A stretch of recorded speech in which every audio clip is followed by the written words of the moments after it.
Okay, hi, I'm Brooke. I'm from Community Legal Centres New South Wales. So I'm hosting today's session. We'll have presentations and then a discussion afterwards. This session is called Finding Your CLC Buddies, a showcase of what's possible when we work together. Collaboration isn't just a strategy. It's a reflection of how everything we do is shaped by the people, places, and experiences around us. Nothing we create exists in isolation, and the work of CLCs is no different.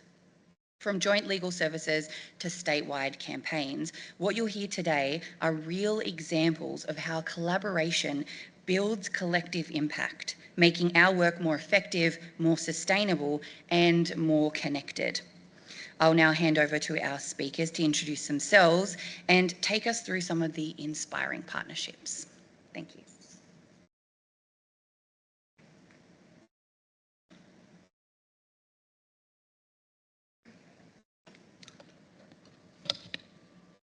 The benefits of being short.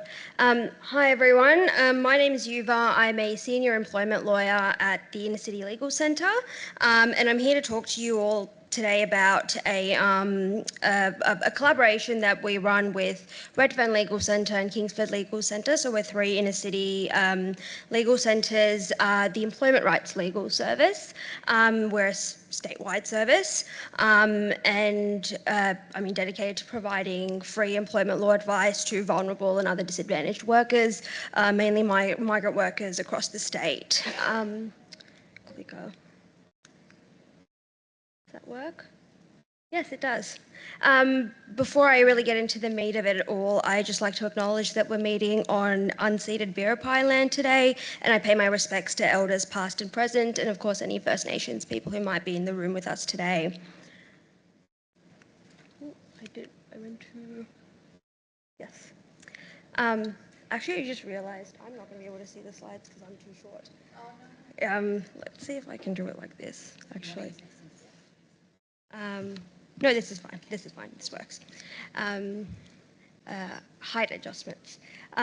So yes, like I said earlier, we're in the Employment Rights Legal Service, or EARLD, I won't call it the Employment Rights Legal Service after this, is an innovative collaboration between the three centres, Redfern, Inner City and Kingsford, and we provide a free employment law service to clients directly, but also, and maybe more specific and relevant for all of you, we also provide community education, so mostly to community organisations, settlement services workers, consulates, etc., as well as to other CLCs, particularly those with a burgeoning or growing interest in employment law, or maybe you're seeing those sorts of issues crop up in your communities.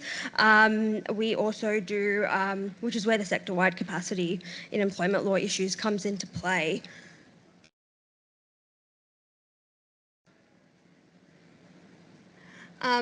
We were mainly designed for the purposes of providing greater access to employment law advice for vulnerable workers in New South Wales, but also because we identified that, I guess, a lack of capacity or a lack of specialisation amongst CLCs in general with employment law.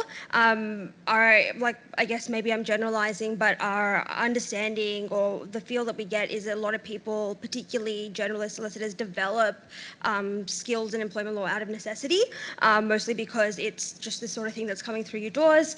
But some of the feedback that we've heard is that it feels like a bit too niche. It feels like it's very intense, and particularly because of very strict time limitations, it can feel like, oh, I want to keep my hands off this and try and refer it out to people who might be able to help this person a lot easier. So on one hand, we're very much dedicated to providing that direct client service and to, I guess, advocacy on behalf of vulnerable workers, but at the same time, in terms of building that capacity in the sector. So why EARLD? Why an employment specific service in the first place? EARLD just recently celebrated its 4-year anniversary in April, so we've been going since about mid-2021. Since then, and just sort of in society in general, we've been seeing this like increasing need for employment-related legal support, particularly for migrant workers, culturally and linguistically diverse workers and other vulnerable workers, people with disability, young people, women, people with children or people with carers responsibilities. They tend to have greater difficulty in accessing legal services. I'm sure you all see this in your own lines of work. But in the sort of last decade or so, a lot of research has come out, particularly about the very employment-specific issues that people are facing. A growing rise of people experiencing wage theft, underpayments, a lot more people reporting experiences of sexual harassment in particular. There was a lot of work done by the Australian Human Rights Commission to the Respect at Work report, for example, and we see those stats a lot more elevated amongst priority groups, but like particularly around groups of vulnerable workers, the queer workers, you young workers, First Nations workers. And if you can see one of the particular stats, so in the financial year of 2023 to 2024, Law Access received more than 12,000 calls from people who were needing some sort of employment advice. So if you're wondering why employment, that's why. And then in terms of, yes, okay. Why us? Why the 3 centres that make up Earls? Between the 3 Earls partners, we have more than 120 years of providing employment-related legal support to the community. That is an aggregate number. I'm not suggesting that we've all been running since the 19th century. But it is the aggregate number. And we each all have our own specialisations, which made us unique to fill that role and to plug that gap. For example, Redfern has a very long history in helping international students, First Nations communities in the area. Kingsford has a very long-standing focus on sexual harassment and discrimination. And ICLC, we have a very deep and keen specialisation in the issues facing queer people and sex workers. I'm going to struggle with this. So in terms of, I guess, the bread and butter of this particular session, it's to convince all of you to build partnerships like the ones that we have. So I thought identifying the kinds of things that we get out of collaborating. I've been an Earls lawyer for now 2 years, and I would say it's the most unique kind of work that I've ever had to do, and a big part of that is because I have access to these other workers who work very similarly to me, but obviously in different organisations. And what that means for me in particular is it means that we have an ability to leverage workload and capacity. In employment law, you may be aware of this, you may not, but generally we have one very specific tight time frame. It is a 21-day time frame. If you are sacked and you want to do something about it, you have 21 days to do something about it. And it's very difficult sometimes to get advice or to get support within that 21-day period. You have a period of just wanting to recover from the fact that you've been sacked, and then at the point where you start to think, okay, maybe I need to look into this a little bit more, you might only have a couple of days left. And that's often the case that we see. We see people come to us on the 11th hour. And, you know, we all have existing case loads, advice loads, etc. It's not the easiest thing to fit someone in at the last minute, but because we have access to these other 2 centres and these other lawyers, we're able to share the I guess the resource of the lawyer itself as well as the workload, and that capacity can also help in terms of when people go on unexpected leave and or recruitment issues, etc. It provides that buffer so that the entire service isn't falling apart. It also allows us to have access to shared knowledge and resources.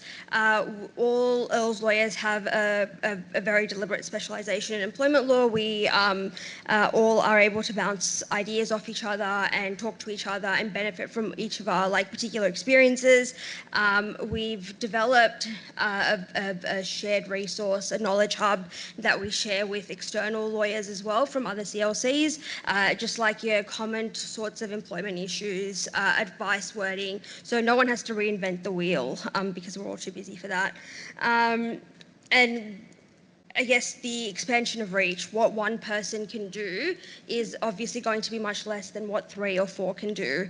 And I think it would be quite difficult for us to run a statewide service, particularly in employment law, if we didn't have access to all of those resources. How do we do it? Practically, the way that EARLS works is we have a shared phone line and we have a shared web form, and that's how clients and also other people can reach us. It's a lot of how, for example, other CLCs refer clients to us through the web form, for example. The phone lines and web forms are diverted to different centres on different days, and that's a decision that is worked out between the 3 centres. So each of us share like 1 to 2 days per week, and it means that everyone sort of roughly gets the same amount of, or I guess the same share of the pie, basically. But none of this would be possible if we didn't have a I guess the formality is in reference to a steering committee that is run by 3 representatives from each of the centres. We've got one of them here, a CEO of ICLC, as well as the CEO of Redfern and a director of Kingsford. So the 3 of them, along with the coordinator, is responsible for making those high-level decisions about things like capacity, directing the phone line, calling up the phone company to tell them, don't send it here this day, send it there that day. It might sound like, piecemeal items, but they are heavily dependent on running an effective service. It also means that we're able to deal with, I guess, like the messiness as it comes up, because there always will be messiness if a client calls up and they've spoken to Redfern one day. I know they've spoken to Redfern that day because I know that was Redfern's day yesterday, for example. We are a statewide service, so I think that that allows us to, I guess, use the collaboration to its fullest reach. And it means that we're in a position where we also try and build other connections as well, particularly with other CLCs, with the Fair Work Ombudsman, with Law Access, with Legal Aid. These things only run because there's a million moving parts, and a lot of those moving parts are other organisations. And a co-branded identity is key. We don't brand ourselves as Inner City Legal Centre or Redfern Legal Centre or Kingsford Legal Centre when we're doing EARL-specific things. We have a logo, which you would have seen at the front. Yes, it's a fantastic logo. We love the logo. That's a joke. In a very polite, like, that's the logo, but it's in Comic Sans.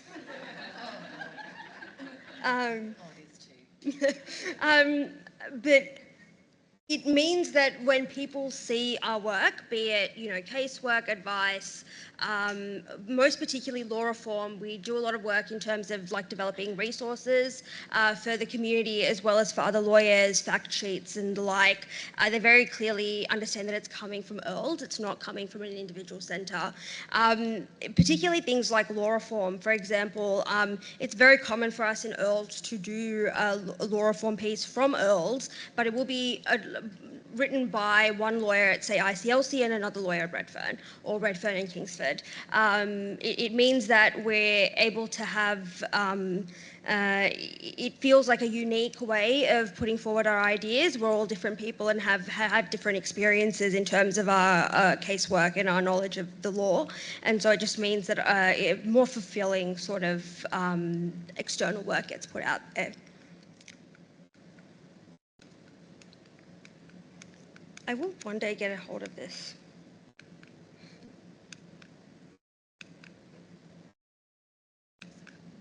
Yeah. A few practical examples of what it means to actually coordinate what we've I guess the results of this collaboration. It means that we can cross-refer clients between ourselves. So, for example, when we have conflict issues, we're able to quickly email the other another centre and ask if they can take the matter on. In fact, when clients submit a web form to EARLS, they agree that they are sharing that information with all 3 EARLS partners. They're not just sharing it with the person or the centre that gets that web form on that that particular day. So it means that we can deal with clients much more in a much more timely manner. It also means that we can avoid any kind of risk issues that we might have, and particularly with that 21-day time limit, which is the bane of my existence, it really does. I wouldn't need to hunt and hunt and hunt to find someone to help that person. I could easily just send them to Redfern or to Kingsford, and vice versa. It means that we can cover each other when we have leave or absence. So it's very common for us when someone's on leave, or if someone's resigned, we might all then chip in and take an extra day of the phone line or the extra day of the web phone, and we constantly do that amongst each other. And I think technology has made it a lot easier to facilitate those sorts of things. It means that we have a greater capacity for task and casework because there are more people dealing with the volume that we have. So stats-wise, Earls on average assists 1,000 clients a year. We could not do that with just one lawyer or two lawyers.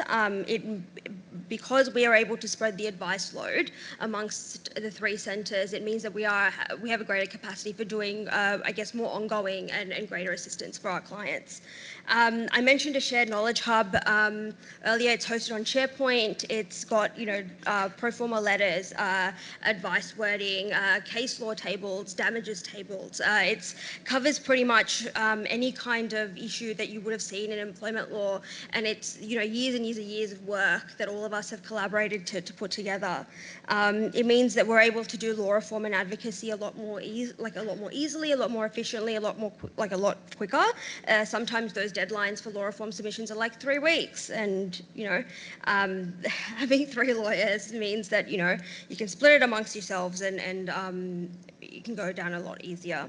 And it also means that there are more of us available for the rest of the sector and for the stakeholders. So in my role as the coordinator, I often organise CLE sessions for other CLCs, and it means that I have a greater pool of people to reach out to in terms of seeing if they'll actually do the session. I'm not relying on my own capacity or my own availability. I'm not just relying on my other lawyers at ICLC's availability. I've got 2 or 3 other people that I can reach out to see if they're available too. It just means that we're able to provide a more enhanced and a wider, greater range of support. That's pretty much it for me and Earls, and I will pass it on to Kim. Thank you. Here's the clicker.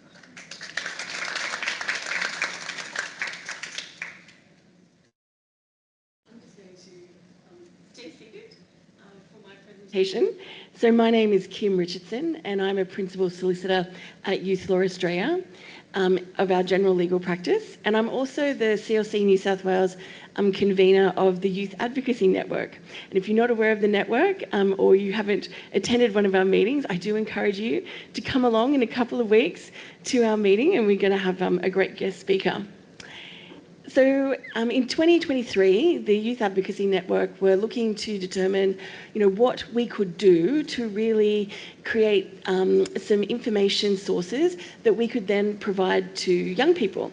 There's increasing research out there that shows that young people are accessing legal information either on social media, which is often incorrect or inaccurate, or via AI. And so in order to combat that, we thought, how about we actually create some videos that are correct, legally accurate, that we could then share amongst the CLCs to then post to their own social media.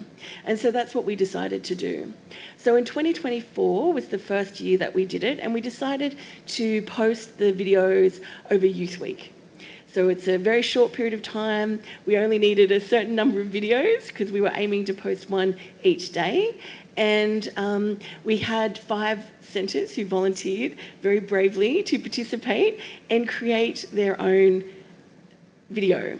The videos were short, aiming 30, 40 seconds, so that we would be able to post them easily on social media like TikTok or Instagram, and that they were going to hold the attention of a young person while they were scrolling through their various pages. The first year was really successful. We had tens of thousands of views of the videos across the 9 days that they got posted, and each time that they posted, we could see an increase in the intake for our centre and anecdotally across other centres as well. So we thought that it was a really successful project in that first year, and we decided to carry it on for 2025. So again, Youth Week this year, we also collaborated and developed 9 videos that we would post across the 9 days of Youth Week. Again, that was really successful. This year there were only 3 CLCs that were able to, participate and provide videos, and we had a few drop out, which is understandable, things pop up. But still, the videos that were posted, I thought, were really great and fantastic, and I'm going to share a couple with you so that you can sort of see what was involved. And next year, if your centre is willing and you've got some brave staff members there who are prepared to create a video, we would love to share them. So this is the first video. This is a video that was produced by Hunter CLC in relation to driving with an illicit drug present in the system. Is there something I need to do to play the video? This is ridiculous. I was just driving home from work and got pulled over for driving under the influence. I told them I was prescribed THC for anxiety, but they didn't care. How is that fair? I understand your frustration. Let's go through what happened. Can you explain from the start? Sure. So my GP prescribed me medicinal cannabis for anxiety. I took it last night before bed, felt fine this morning and went to work. On my way home, I was randomly drug tested and told I had THC in my system still. Even after I explained it was prescribed, they still gave me a ticket. I understand. Under New South Wales law, it's illegal to drive with THC in your system, even if it is prescribed. It's because the drug can still impair your ability to drive safely. So I have to cop the fine, even though it was prescribed? Yes. I also suggest tracking your doses and discussing with your GP how to manage driving safely while on medication. Right, that makes sense.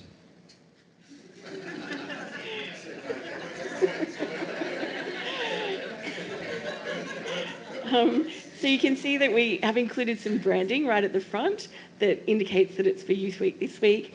It also indicates that a disclaimer.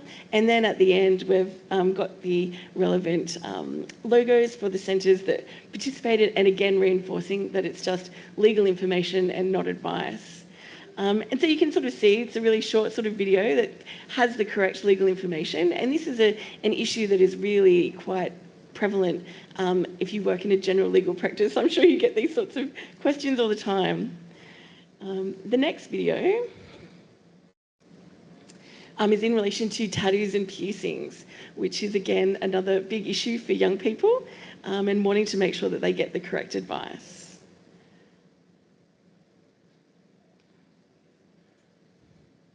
So, when can you get a tattoo, piercing or other body modification? So with tattoos, if you're under 18, you have to have permission from a parent or guardian. That permission can be written permission or it can be in person, but it has to include the location and the style of the tattoo you're planning to get. This also applies to other body markings like branding, beading and scarification. And with piercings, you need permission from a parent or guardian if you're under 16, and that permission needs to include the placement and the style of the piercing. But you can't get any piercings in private areas, even with permission of your parents if you're under 16. Don't forget, these things are permanent, so make sure you're pretty happy with the placement, the style, and the piercings. Another thing to consider too is workplaces and schools. Some workplaces and schools would have specific policies about piercings and tattoos, so it'd be a good idea to investigate that before you go and get your piercing and tattoo, just to be sure. And stay safe. Make sure to go to a registered parlour for your piercings and your tattoos. They should have all the licences there on the wall and available to see at request. So that was a video that was produced by us at YLA. This was in response, I'd unfortunately had a CLC drop out at the last minute, so I forced my husband to participate. And so he was very happy to provide some information that's factually accurate in relation to tattoos and piercings.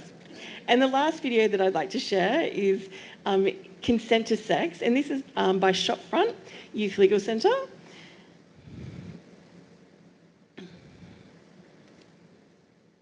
I think I'm pregnant. I'm worried about getting into trouble because I'm only 15. Isn't the age of consent 16? Yeah, that's right. But it's not a crime for you to have sex when you're under 16. It's a crime for someone to have sex with you, unless they're less than 2 years older than you, and it's all consensual. So my boyfriend won't get into trouble then? He's 16. Yeah, if you're both 14 or over and you're both consenting, then it's not a crime. That's called a similar age defence. Now, more than 2 years age difference, or if one of you was under 14, it wouldn't matter whether you consented or not. And also, by the way, it doesn't just include intercourse, it can include more basic stuff like just touching and kissing. Okay, well, everything we do is consensual. Like, if I don't want it, he doesn't pressure me. Well, that's really good to hear, because there has to be real consent. He's got to check to make sure you're consenting to everything. Well, you both do, actually. You can consent to some things and not others, and you can also withdraw your consent at any time. And so, wonderful Jane Sanders did a very great job there. So we currently have a bank of 18 videos, short videos. So if your centre would be interested in accessing this resource, please just reach out to me. It's easy enough to edit the tile at the front and to, co-brand it. So please, thank you.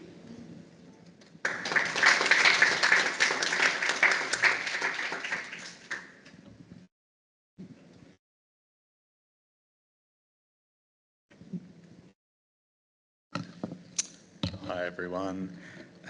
So I'd also like to start by acknowledging country today, so acknowledging Biripi country where we are here in Port Macquarie, and I'd also like to acknowledge Gadigal country where I live and work down in Sydney, and I pay my respects to elders past and present and extend that respect to First Nations colleagues here today. So my name is John Hall-Spence. I'm one of the principal solicitors at the Justice and Equity Centre. I don't have great slides or videos like everyone else, so I'm really sorry about that. I'm just going to tell you a bit of a story today about a way we collaborated with some other centres. Before I do that though, I might just take a moment to introduce the Justice and Equity Centre, because we're a community legal centre, but we're a little bit unusual. So we've been around for about 40 years. We used to be called PIAC, the Public Interest Advocacy Centre. And so we're a law and policy centre that challenges laws and policies that are causing or entrenching disadvantage or marginalisation. And we do that across 5 focus areas. So First Nations justice, disability rights, homelessness, civil rights, and energy and water justice. And we sort of organise our CLC around 4 teams. So there's the strategic litigation team where I work, which predominantly uses sort of test cases and litigation to try and drive that change to law and policy. We have a homeless persons legal service, which is a high volume casework service, working with the law firms in Sydney to sort of deliver really essential services like tenancy, credit and debt, fines, and some limited criminal law services to people at risk of homelessness. Are you getting a bit of feedback? Is that any better? Okay, sorry about that. Our Homeless Persons Legal Service, we have a Towards Truth team, so that's a research team working in partnership with the Indigenous Law Centre at UNSW, documenting all of the laws and policies that have impacted First Nations people in New South Wales since colonisation, so a really important truth-telling project. And we have an Energy and Water Justice team, which is a team of policy specialists who engage with the New South Wales Government, energy regulator, market body and consumers to try and create fairer energy and water systems. And so in terms of my work, so in the strategic litigation team, I primarily work on our projects around police powers and the youth detention system. Also do some work around asylum seeker rights and the rights of people, and refugees who are in immigration detention centres. And we do some child protection system reform work in partnership with the Aboriginal Legal Service and with ABSEC. I also supervise the First Nations Social Justice Graduate Program, which is a grad program that we developed in partnership with Shopfront, who you heard from in the last presentation, and also with the help of Bobby Murray from CLC New South Wales. So that's a 2-year grad program for First Nations law grads who are interested in a social justice career, where they get to work at the 2 organisations and then go on into their legal career from there. I'm just going to focus on one mic perhaps. See if that works a bit better. And so, that grad program is, I think, another really interesting example of collaboration. But the one I'm going to talk to today is an example from our policing practice. And it's an example that concerns a New South Wales police program called the Suspect Targeting Management Plan, which some of you may have heard of. So this was a really secretive and oppressive police program which focused on sort of targeting and disrupting individuals who were selected by police local area commands for sort of excessive police intervention. So they'd be subjected to sort of stop and searches in the streets, weapon searches, firearms searches, bail checks at their homes. And so it was really sort of an extreme and oppressive intervention into the lives of a lot of people. The targeting was sort of semi-algorithmic, but it did just result in sort of mostly First Nations young people getting pulled into those police targeting operations. And so I'm going to skip straight to the end and the good news, which is that it was abolished in 2023.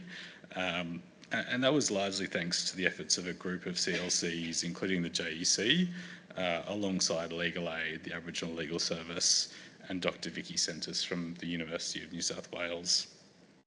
And so the way the work started on that piece was back in 2015, the Aboriginal Legal Service raised concerns with the JEC about their experiences of Aboriginal young people being stopped in the street, searched by New South Wales police officers, and all they were told was that they were on the stomp or that they were on a list to be targeted. The ALS were concerned that those were unlawful exercises of police powers, and so they reached out to us. And so we in turn made contact with the Youth Justice Coalition, which was a group of organisations including Redfern Legal Centre, Marrickville Legal Centre, the Shopfront Youth Legal Centre, Legal Aid New South Wales and Dr. Sentis. And we went about sort of gathering more information about this program. So we lodged freedom of information requests, we went to NCAT to fight police withholding of certain information, we started gathering case studies from the legal services that were involved in that work. And Dr. Sentis undertook interviews with 12 lawyers who had acted for clients who were known or suspected to be on the STMP about their clients' experiences of police harassment. And so in 2017, we sort of brought all this research and scoping work together and published it as a research report co-authored by Dr. Sentis and one of our principal solicitors. And so some of the findings from that report were that the STMP was disproportionately used on Aboriginal young people. It encouraged poor police practice, including unlawful use of power. It led to young people being subject to patterns of oppressive policing that damage relationships between police, young people and their families. It lacked transparency and was not open to scrutiny, and it was not supported by any evidence that it was effective in reducing youth crime. So some really damning findings from that research work the group undertook. So we then organised for a public launch event for this report with sort of media and a range of stakeholders present. And that report got really great coverage in the ABC, Sydney Morning Herald, SBS, The Guardian, news.com.au. So, a lot of attention being drawn to this really horrific policing program. And after the publication of that report, the Law Enforcement Conduct Commission, the police watchdog, got involved. So they opened a formal investigation into the STMP, and they cited the report by the Youth Justice Coalition as one of the reasons for taking that step. I won't go into the sort of back and forth that followed in the subsequent years, because we, as the Youth Justice Coalition, made a number of submissions to the LEC. The police said, oh no, we've made these changes, we fixed the STMP. The LEC handed down an interim report. There was sort of a lot of back and forth about what to do with the STMP. And then in October 2023, just before the final report of the LEC's investigation was to be handed down, the police came out and announced they had stopped using it on young people that month, and that before the end of the year they would discontinue it on adults as well. So a really fabulous win for our group of organisations working together. That month, the LEC did publish their final report, and it agreed with us that the police had not in fact fixed the STMP and it was still very problematic. The LEC also found that if the police hadn't abolished the STMP, it would have constituted agency maladministration, which is a very serious finding against police and one that's never been made before in New South Wales. So again, that report was a really a vindication, I think, of the experiences of the young people who were targeted and of the work of the organisations, legal organisations who were representing them. Yeah, question on the back there.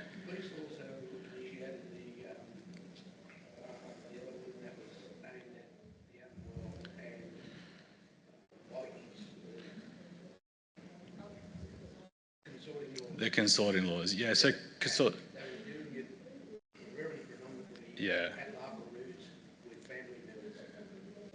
Yeah, and so it's a great example. So the question was about consorting laws, and you're right, exactly right. A lot of these police powers that they say are being targeted at sort of the very worst offenders, so consorting laws, the STMP, bail compliance checking, that they end up disproportionately targeting young First Nations people, not the sort of hardcore bikies and others that are often the sort of justification for the introduction of the powers. And so I guess just to round out the story about the STMP work, we still collaborate with that group of organisations. So it was a collaboration that has outlasted the STMP. We engage with the Minister and the New South Wales Government about proactive policing policies like consorting laws. We still call ourselves the STMP Working Group, and we probably need to change that name soon because the STMP is sort of dead and buried. But I really like this example because it does, I think, demonstrate the impact we can have when we're working together as centres, bringing our expertise together, bringing the weight of our voices together can be really helpful and effective in creating change. And I think in terms of lessons for RRR CLCs, because that's what we're here to talk about over these 2 days, I think if you are in your centre seeing something that doesn't feel right, that's coming up again and again, talk to someone about it, talk to CLC New South Wales, raise it in a network meeting, talk to us about it, talk to your neighbouring CLCs, see if they're seeing it as well, because there's a good chance it's a broader problem. And if we are sort of working together on that broader problem, we can start to create the evidence base that we can present to government or whoever else it is to make the case for change. So it is really essential, I think, that we are working together as a sector on some of these most pernicious problems. And yeah, so thank you. That's the STMP.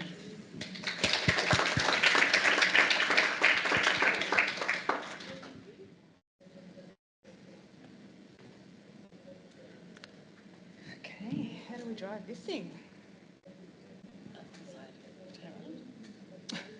That'll work. Turn it the right way. Hi, my name's Alison Marr and I'm a principal lawyer of the Family Law and Family Violence team at the Hume Riverina Community Legal Service, and so we straddle the border of New South Wales and Victoria, straddling Albury and Wodonga. I'm presenting today with a colleague from the Women's Legal Service in Victoria, Roshan Bandari, and she's appearing remotely with me. So I can see Roshan and I hope you can as well. However, I've now just lost all my slides, so I'm not sure whether we can pop them both up, but something I prepared earlier. So are we able to do a co-presentation? Oh, they're back on. We've lost Roshan. Anyway, I'd just like to acknowledge the traditional custodians of the elders past and present on the land on which we're meeting today, and thank the Bindari country that I'm presenting from today. So this is a pretty cool collaboration which has kicked off in Victoria. I'll let my colleague Roshan, if we can hear her, speak to the Women's Legal Service and just give you a short rundown of what they're doing in Victoria. Hello everyone, I'm not sure whether I can be heard now. You can. Oh, great. So my name is Roshan and I am the program manager for a project called Emerging Lawyers Program. So we're a Victorian-based CLC. We're a specialized CLC working primarily with women and gender diverse community. So yeah, just to put out, I'm sure Alison has the slide up about our service.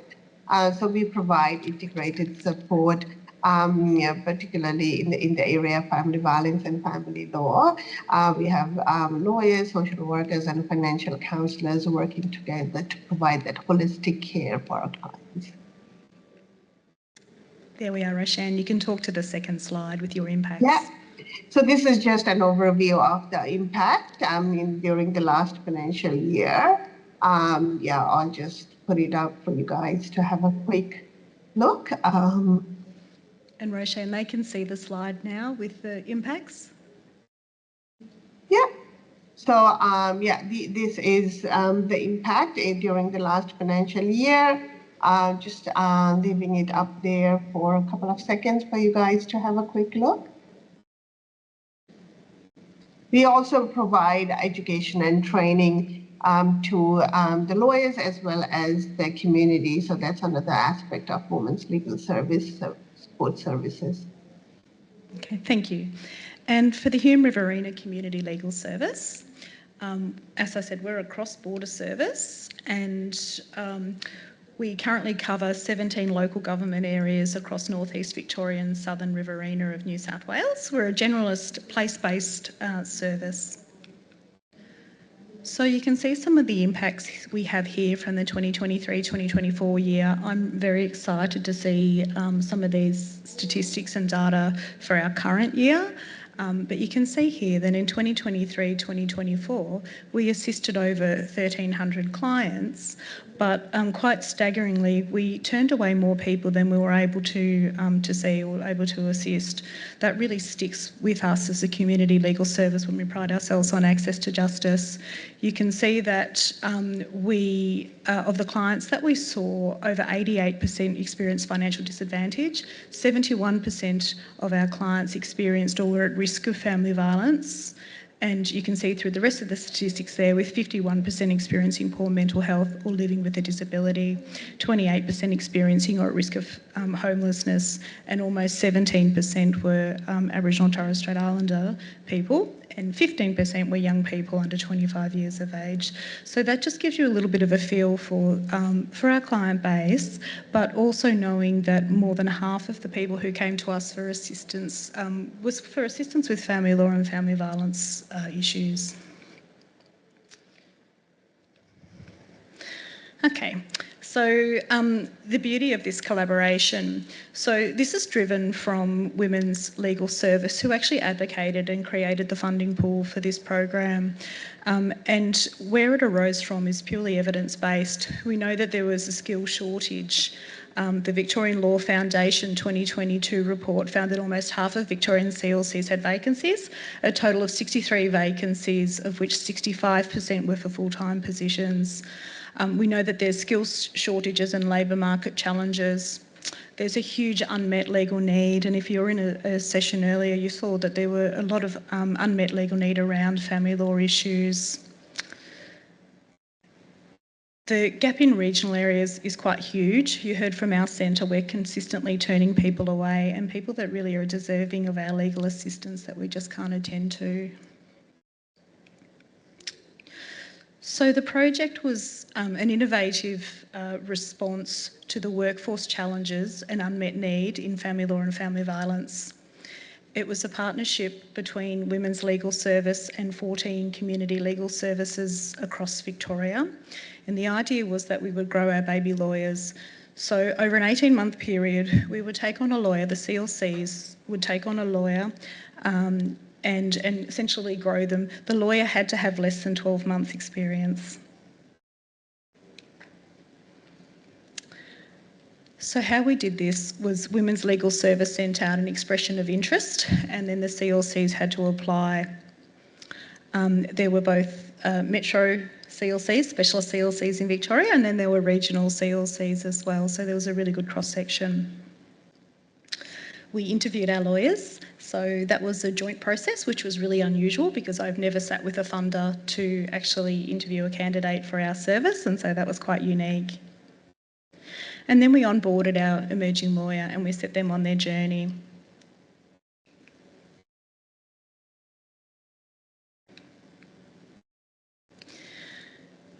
Women's Legal...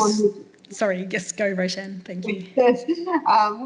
So the learning and development has been one of the strongest pillar for this project. So at the beginning of the project, we developed a capability framework, and I'll just share a screenshot a little bit later.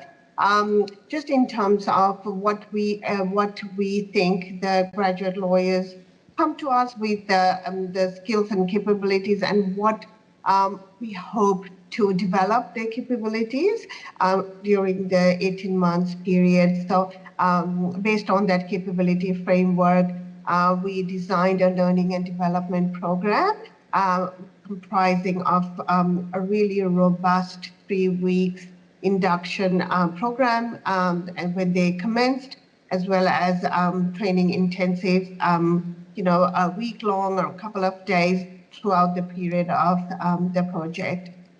So we provided that in June 2024, November 2024, May 2025, we just finished. And we have the last intensive coming up in October, where they also graduate from the program.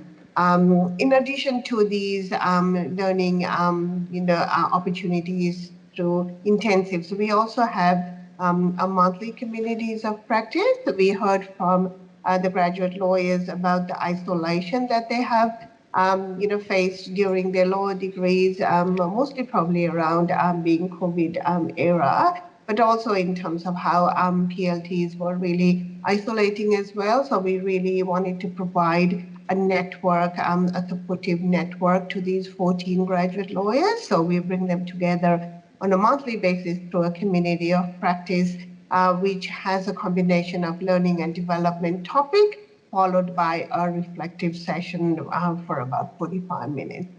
And we also have a really good and robust learning monitoring and evaluation framework.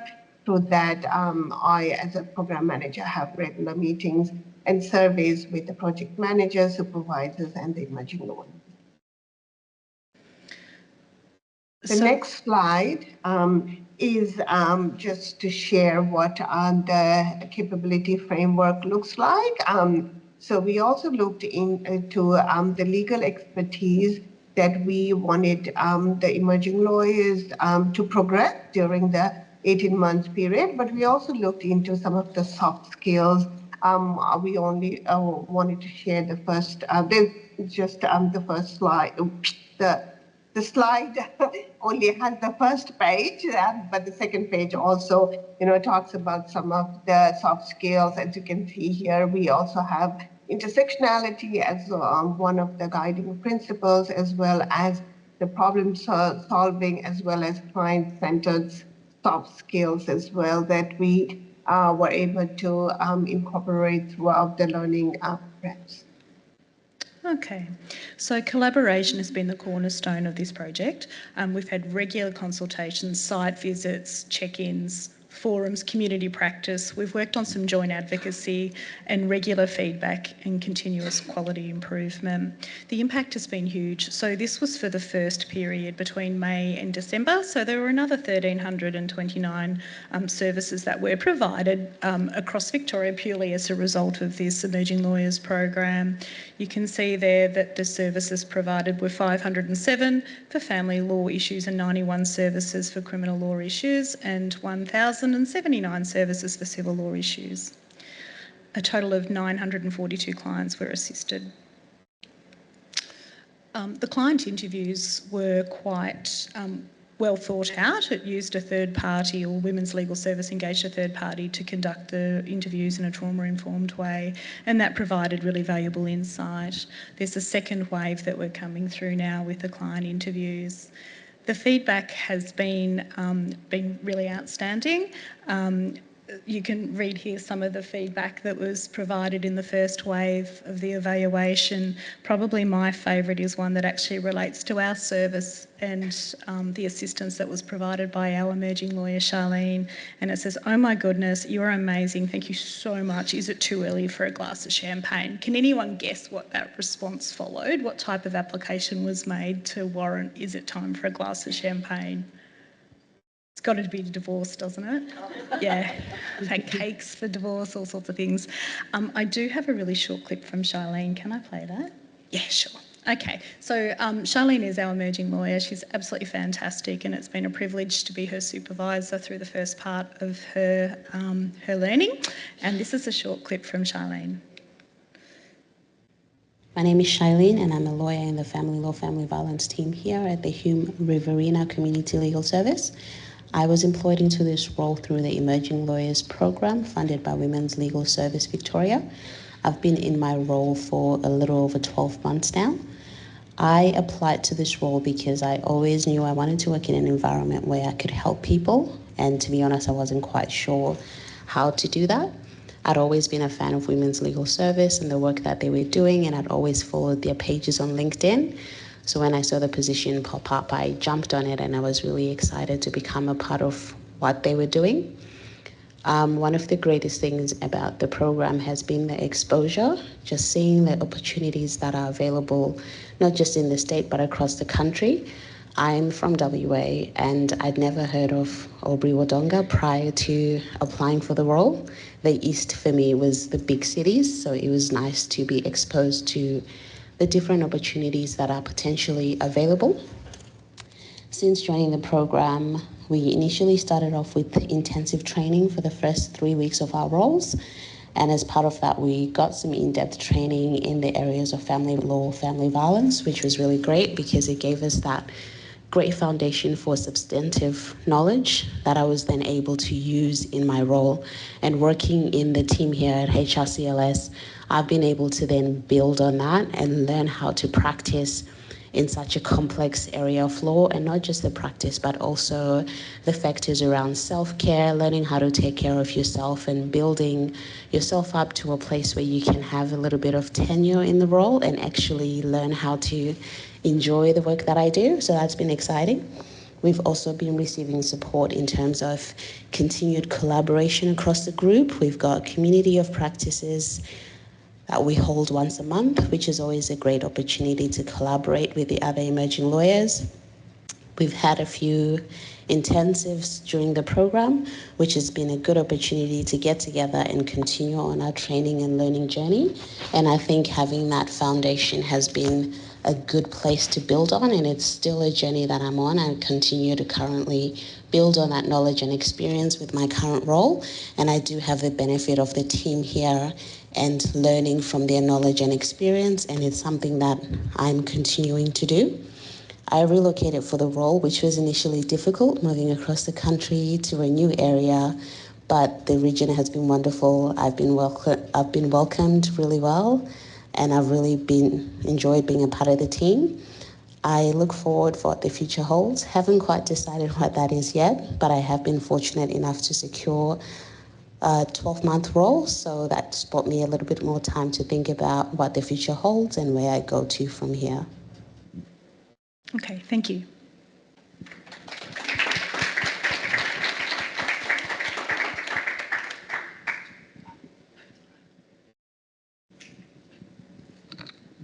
I will actually stand up for now. So we're just going to have a few questions to our panel, and then we'll put it out to the audience in case you guys have got some questions as well. So you guys all shared some of the great wins that you've been able to achieve in your partnerships.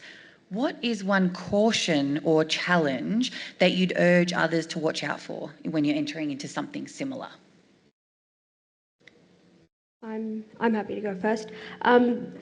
Remember that you all started this out with a shared vision and a shared purpose. It's very easy, I think, for that to get sort of forgotten or swept under the carpet, particularly as the actual nitty-gritty of the work starts to, build and build and build. But I mean, like, you're all supposedly, but you are all like going to be in that line of work for a reason. I mean, broadly the CLC work, but as well as the specific project that you're undertaking with another partner. Just like, it's always remember to like take a step back and remember why you all came together and what you all bring to the table and why the project is important and what it's doing for the communities. I can also add to that in just be flexible. Things happen, perhaps something changes, and what was promised is no longer able to come through or happen, and that just needs to have some understanding and be a bit flexible in how you approach and deal with that complication. And it might mean that your husband has to do a last-minute TikTok, or it might mean that, you need to, put in a bit of extra effort, but, just be flexible. Oh, got 2 microphones. I'll give them away. Oh, sure. Yeah, I think it's really important that everyone has to be able to make time for the collaboration. One organisation can take on the bulk of the facilitation, organising meetings, doing the first drafts, but that they need people to have input and sign off for it to be a meaningful collaboration. And so I think one tip for sort of organisers or facilitators of new collaborations is to have a think about whether what you're creating is something that people are going to make time for. Like, are you creating something that people will come back to each week or each month or whenever it is? Will they make time to come to your meetings to review your drafts because they find it worthwhile? Because if not, that's how collaborations sort of fade away, unfortunately. So I think that would be the big one for me. Yeah. For us, I guess this is the first project that we've been part of where we've had a funder so involved with our employee, because our emerging lawyer is our employee, and yet we have a women's legal service who were essentially providing training to all the emerging lawyers. So that was a little bit different in terms of that relationship sitting outside of our own service. But again, it was that ability to be really open in our communications and to call out, if we had an issue at any time, I could just pick up the phone, and we had that really lovely line of communication and learning. Wonderful. It sounds very much like a uni assignment, doesn't it? Don't be that one person in the group that doesn't do the work. Roshan, go on. Yes, just adding on to what Ali said as well, because this is the first time for Women's Legal as well, being a funder, to fund 14 positions across 14 community legal centres, and to have that that balance between being a funder but as well as being so involved with the emerging lawyers, being in the interview panels, even though we provided the community legal centres the final decision in terms of who to employ, but having that ongoing connection with the CLC partners, but as well as the emerging lawyers. I think in terms of the collaboration, as we know, some of the components for successful partnership are flexibility, as well as that clear expectation about, what each partner brings to the collaboration, but also, having that transparency and communication, because things do change, or they may become different and as the project evolves. So having that, flexibility, but also that agreed, the agreement that flexibility may be required. So I guess it's the constant communication, transparency as the project evolves. And ours is the pilot project, so there were a lot of unknowns being a pilot project. So it's just having the ability and that understanding of the partner CLCs to twist things or to improve as we progress throughout the project was additional, challenge. Thank you for sharing that. So I think this question might be on some people's minds. Knowing that CLCs are often competing, because I don't like to think about it like that, but that's the truth of the matter, for the same limited funding, what makes collaboration still worth it? Hard question. Why do I get all the microphone? Because you put your hand up. Sorry. I saw your hand. I guess that's a bit of an easy one for us for this particular project, because it was something that we hadn't had access to before. So when Women's Legal Service put out the call or put out the expression of interest, and yes, we were competing against other CLCs, and I think 14 of us were given that opportunity. But for us, it was something that we didn't previously have. So to be able to, stand up on our soapbox and say, hey, we've got a huge amount of legal need here, we're turning away family law, family violence clients in droves. It was an easy ask, but yeah, that's quite often is the one pot of money and how best is it shared. And I think when you've got a legitimate need, it's pretty easy to say, well, you should give it to us. Yeah, definitely. I think, And just to add to that, so for us, for Women's Legal Service Victoria, I guess the collaboration was being able to reach out to those pockets of vulnerable clients that we alone wouldn't have been able to reach. We're a statewide organization, however, we're a bit more metrocentric.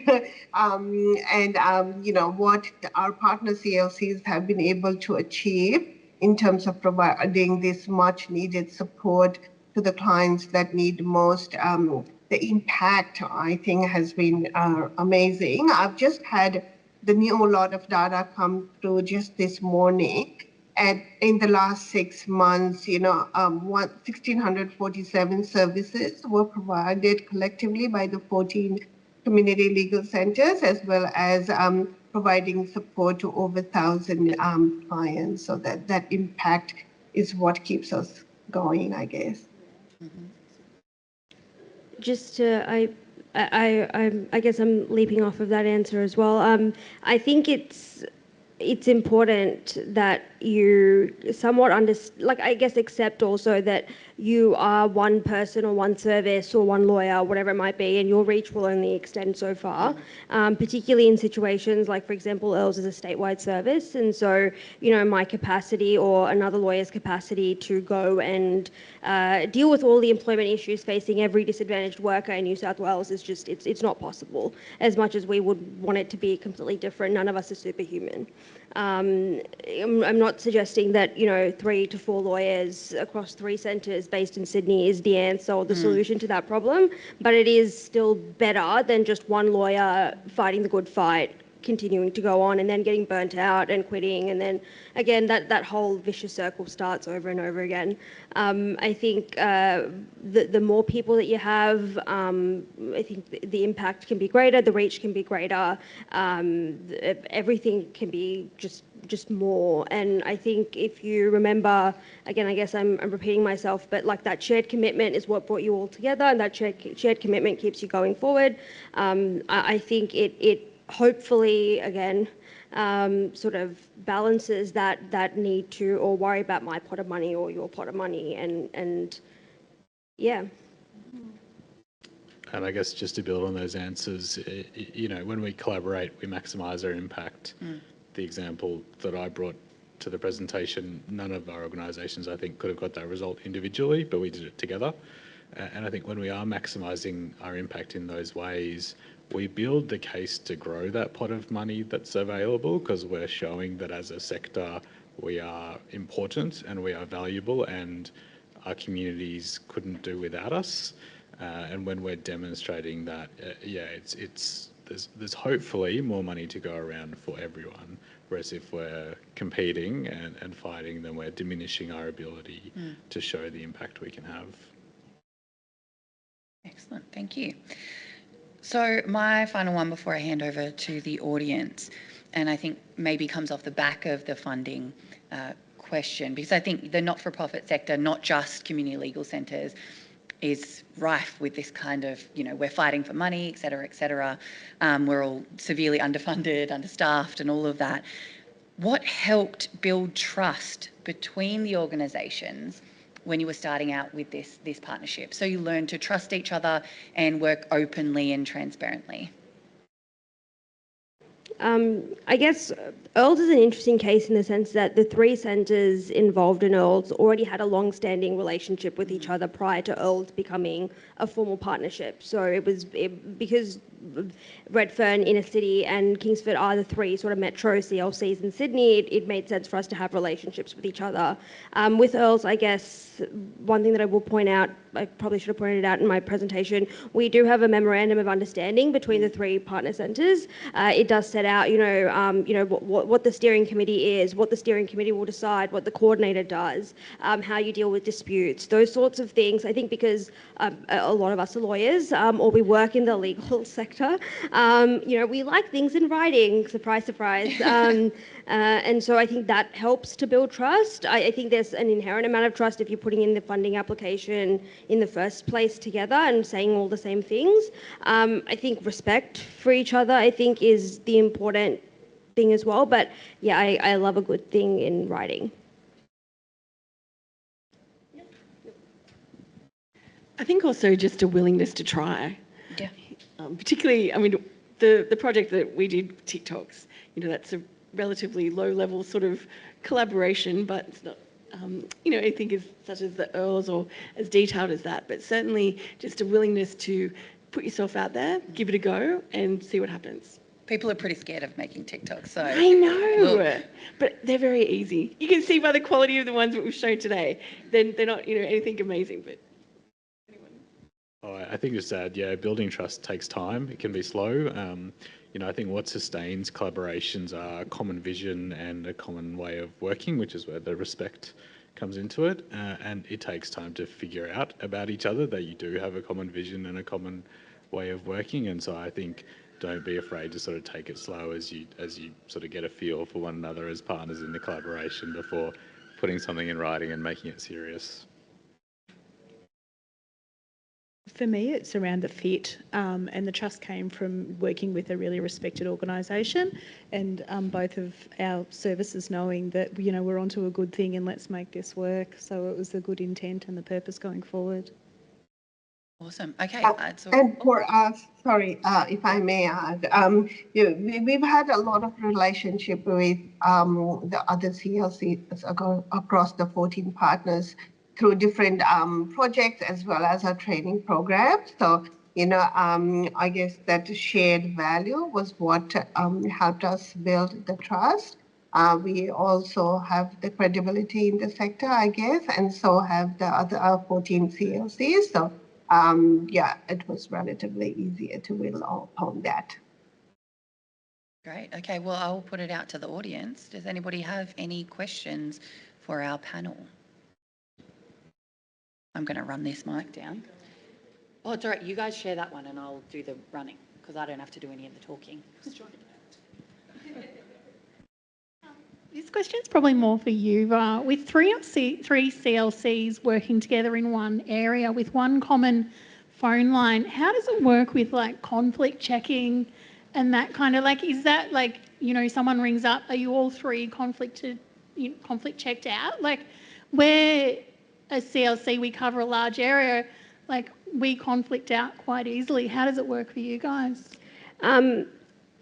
It's all three wouldn't do the conflict check simultaneously. It would whoever gets the information. So whoever has the phone line that day or gets the web form that day would do the initial conflict check, and then if they pass muster, then they can be booked in. If they meet our eligibility criteria. If they don't, this is what I meant earlier about the cross referral. So we often if ICLC has a conflict, the next person that we will try, we just email both Redfern and Kingsford and say, do you guys want to take it on instead? Yeah, we keep our silos, but I mean, I guess there is a weird, a weird crossover in the sense that the client is agreeing that all three centres will get their data. Yeah. Yeah, we don't yeah. I just butted in, I can't help it. Because it's the great thing about it being an employment law project is in 99% of the cases, the other party is an employer. So conflict in employment law matters isn't something that we need to contend with much. So it's actually, in real terms, not a problem that comes up often. Sorry, Yuvi. Yeah, the only time usually when we have conflicts is more if you've got a bully. That's the big one. If your bully is someone you might have advised, yeah.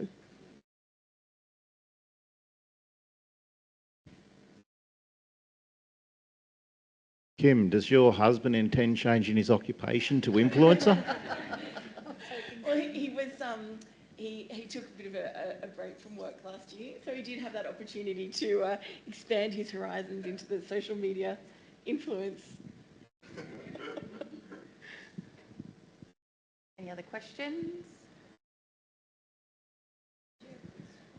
Oh, it was along the same lines.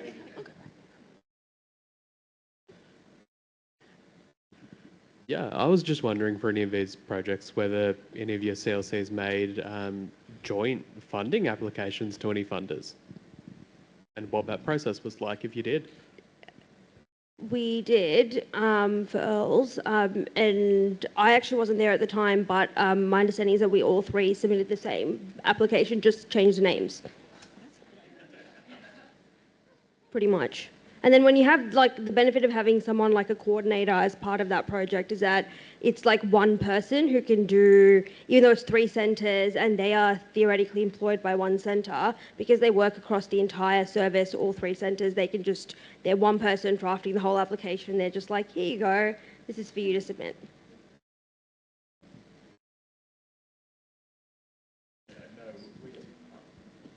We did ours within existing resources for all of the organisations, which was challenging, but you know, everyone sort of recognised the importance and made it work. But just to echo those comments from other collaborations I've been involved in, if you are pitching for funding jointly, I guess think about that time question and how you get funding, not just for one centre to create the time, but for every centre to have the resources they need to participate meaningfully in that collaboration. Because sometimes if just one centre gets the resources to do the joint project, the other centres are not able to participate in the way that they need to. I keep asking really provocative questions, but one of the histories of the Earls funding applications was actually that took place in a time when first forced mergers were on the table in New South Wales. So going back sort of 8 years, or the beginning of the NLAP agreement. We're now in the NJAP agreement, of course. So my provocative question is this. Through partnerships, what do you all think about more formal mergers?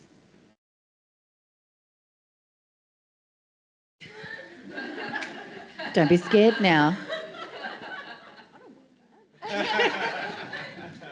I feel like this is a dangerous question because Katie is my employer. Do you need legal representation? I don't know. Do I need a support person in this forum? I am personally very much on board for like a formal entity known as the Employment Rights Legal Service. I think it can actually help in terms, particularly around visibility 1 and 2, in terms of clients understanding who we are and what we do. I think it can be sometimes a bit difficult for clients who are already going through so much to be like, so who's advising me, which centre is it, etc. It can be confusing and time consuming. Yeah, but at the same time, I see the balance of like not wanting to lose, you know, I guess individual centres' identities. It's not a new thing. I mean, like I guess the new Migrant Workers Centre, which is going to be a collaboration between Unions New South Wales and IARC, that seems to be a more formalised version of what, you know, 2 organisations can do together. I don't think they'll be their own entity, but it does, I think, 1, I guess, sound interesting, but also 2, I think just gives a little bit more, I guess, credibility in the sector in terms of like, this is what they're going to do and this is who they're going to serve and this is how you can, as a person or member of the public, can understand what this organisation is doing. And I guess for us, like our closest CLC in New South Wales is about 6 hours away, so probably no one wants to merge with us. But what I would say, it's the ability to tap into specialised partners, such as the, you know, Women's Legal Service in Victoria, and we've got some really great relationships with other CLC, specialist CLCs in both Victoria and New South Wales. So all for that, learning together, you know, using our best resources, best access. Yeah, I'm going to give the cop-out answer and say it depends, probably. On what? Well, because I think, you know, obviously economies of scale are useful things like consolidating back-end processes and that kind of thing. At the same time, you know, I was working for NARJA in the Northern Territory when the Northern and Central Aboriginal Legal Services combined, and there was great concern from the Central Australian community that would mean that the organisation would cease to be representative of them. I can't comment on whether those concerns played out or not, but I think it's important if we're talking about mergers that we're making sure that communities do feel like their local centres are representing them and that they have a way to be heard, whether that's through sort of certain members of the board coming from a particular geographical area or whatever else it might be. Yeah, I think that's the risk, probably the greatest risk with mergers. We all saw how the council mergers went. I live on the Central Coast and they still hate it. And I think Canterbury Bankstown unmerged as well. So that's good points. Well, I'll give the controversial answer. Yes. And I think that there are probably centres that are within close proximity to each other who should really consider that and have that discussion about merging. There is a lot of advantages to being a larger centre, including all those back-end items that have already previously been mentioned. So I certainly think that is certainly something that should happen. Whether or not it will, that's another question, of course. Any more questions from the audience? Amazing, cool. Oh, there we go. That's fine, we're not running late. I'm like, yes, another question. Look, related to the getting together to go for funding, we at Financial Rights, we do a lot of collaborative work in the law reform space with other consumer credit legal centres across the country. And something that we've had to very actively work on is making sure that we keep the ego out of it. And I just wonder if that's something you've come across, if you see someone taking credit for the work in a news story or really hammering it home in their annual report, or are you happy for them? Are you like, yeah, take some credit, yeah, you did do that? I just find it's such a dance where some people in services will really get their back up about oh, that was joint, and other services don't care. They're like, we just want the good outcome, we just want the client outcome. And at least in our patch, I think the key has been having bosses like Karen Cox who just have no ego in it and they just want the good outcome and they set the tone from the top. But there's a lot of turnover in our sector and you get new people that come in and they want to make their mark, and I think it's like a constant trying to push against it. So I'm just interested if you've had any of that.